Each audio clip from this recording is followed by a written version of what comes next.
आज इस वीडियो में मैं माँ की शान के बारे में कुछ कोट्स शेयर करूंगा। माँ के कदमों तले जन्नत है। माँ की मोहब्बत फूलों से ज्यादा तरोताज़ा और लतीफ़ है। माँ एक फूल है जो दुनिया के कांटे चुभने के बावजूद मुस्कुराता है। माँ के बगैर घर सूना सूना लगता है। माँ की आगोश इंसान की पहली दरसगाह होती है। माँ जिंदगी की तरीख राहों में रोशनी का मीनार है। माँ की नाफरमानी करना कबीरा गुनाहों में सबसे बड़ा गुनाह है।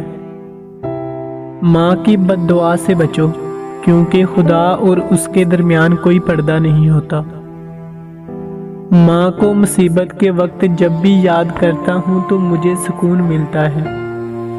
माँ से बढ़कर कोई उस्ताद नहीं। माँ एक किताब की मानिंद है। माँ इंसान को सबसे ज्यादा प्यार करने वाली हस्ती है।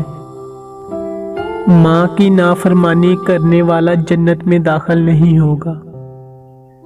माँ एक ऐसा दरख्त है जिसका साया जिंदगी की थकन दूर करता है। माँ की दुआ कामयाबी का राज है। माँ दुनिया की अजीज तरीन हस्ती है। माँ की खुशनुदी दुनिया में बाइसे दौलत और आखिरत में बाइसे निजात है। माँ को गाली दुनिया सबसे बड़ा गुनाह है।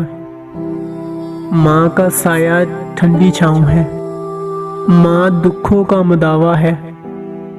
माँ के बगैर कायनात नामुकम्मल है। माँ के कदमों तले जन्नत है।